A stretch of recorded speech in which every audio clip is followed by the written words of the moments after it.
Well, welcome back to factoring quadratic equations, which is pretty much an essential skill that you need throughout this chapter. Now, I know you've gone through most of the chapter. You've learned a lot of this already. You're starting to get your teeth on this, but I can also see that many people have forgotten. So let's take a look at these, this basic skill. Now, we want to do, when we factor quadratic equations, we have to factor it into two binomials, two here and two here. Now, let's start with a more basic quadratic equation.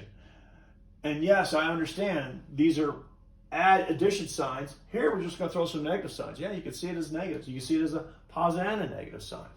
So the first thing we take a look at is we want to do this. We want to take this last number, find the factors and the factor pairs of this number that when you add the factor pairs together, so you got a factor pair, that factor pair, the one pair that when added together, does it give you a -5? Think of it this way. Let's take a real easy factor pair of -24. Well, there's -1 times 24. All right, yeah, -1 times 24 is -24. Now, when we add them, what do we get?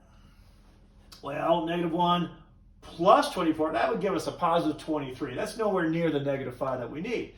So we start looking and trying to think about what factor pairs could be out there. Let's try to something that might be closer. How about 4 times 6? Maybe 4 times -6. Just try that out. Well, 4 times -6 is -24. But 4 plus a -26, that's the same thing as saying 4 minus 6. That would give us a -2. Not good enough. So the final one that we want to use, or that we want to try is, how about 3 and -8? Well, 3 times -8 is -24. And 3 plus a -8, which is the same thing as saying 3 minus 8. 3 minus 8, that's going to give us a -5. And again, throw a number line. If you need to check things on a number line, it's no big skin off your back. But don't beat yourself up if you don't know how to do this. Draw yourself a number line. Helps you out. Okay, I'm starting at 3 and I'm subtracting 8. Oh, okay, I'm going to end up at -5. Of course, we've got it. So this is the pair that we want. It not only multiplies to give us -24, but it also, when added, gives us a -5. Now, how do we write this as a binomial? Well, there's a +3 and a -8. So we've got an A and an A.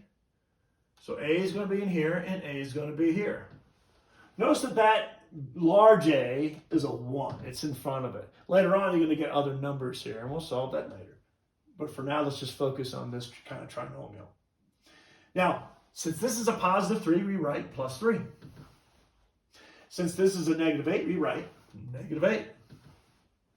Check it. If you're not confident, check it by simply expanding. And remember what you have to do to expand. You have to multiply this expression by each of these numbers. So A times A, well, that's A squared. A times A, same basis, we add the exponents. That's a 1, that's a 1. 1 plus 1 is 2, A squared.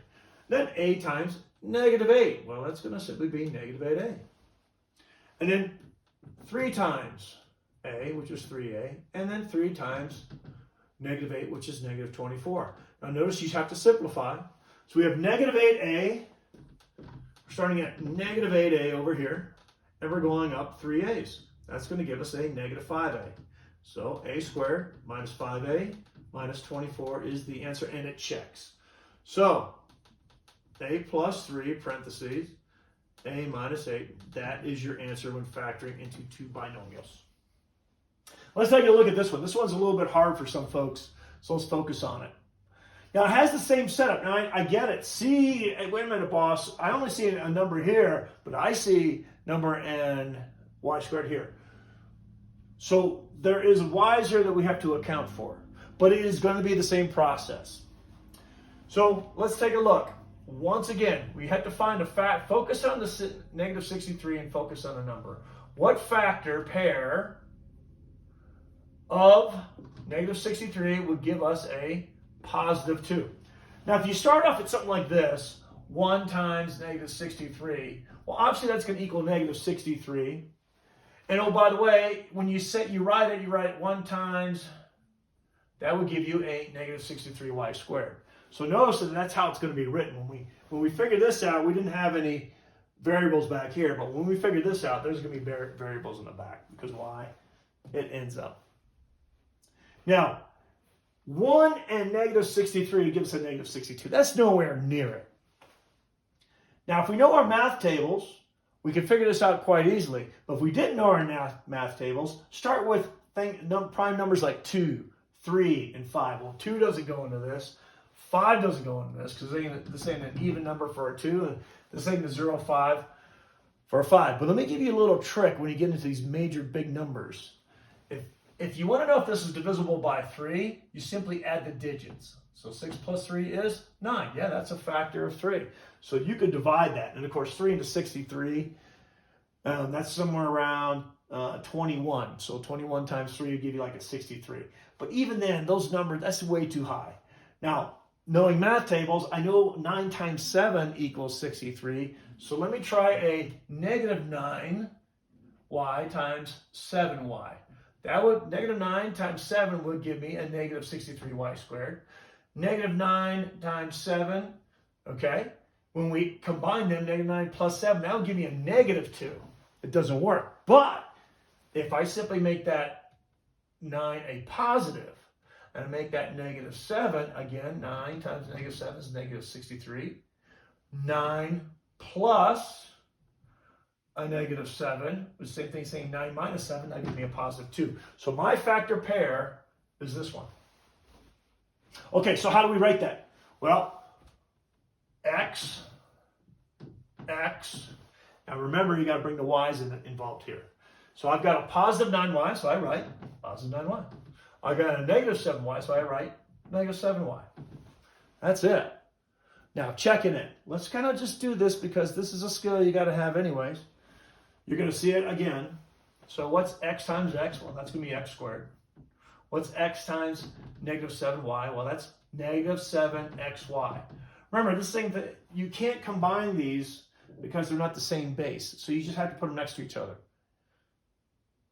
This is like saying negative 7 times x times y. That's basically what it's saying. Now let's do this one. 9y times x. Well, we're going to reorder that. Same thing. And then finally, 9y times negative 7y. Well, 9 times negative 7 is negative 63. Y times y is y squared. We got to resolve that. If you, again, need help, I got negative 7xy's plus 9xy's. Remember, these are the same base and same exponent. I got x to the first, y to the first, x to the first, y to the first. They're the same bases and same exponents, so we can combine them. In addition to subtraction of variables. Now, if I'm starting at negative 7xy, and I'm going to go 9xy, where am I going to end up? Thank you. 2xy. Well, that checks out. X squared plus 2xy minus 63y squared. And that checks out. That's the original equation. So we're good. So our answer here is going to be x plus 9y, x minus 7y. Now, you notice that I'm checking this because I want you to show you that if you go in reverse operations, you should end up at the same answer. I know as I was talking to you math instructors, they don't demand that of you. My other classes I used to teach, I demanded it all the time.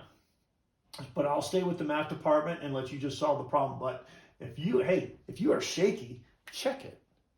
Oh, but it's going to take me another minute. Okay. Would you rather be right or would you rather be wrong and not understanding the concept? So that is how we do in factor quadratic equations.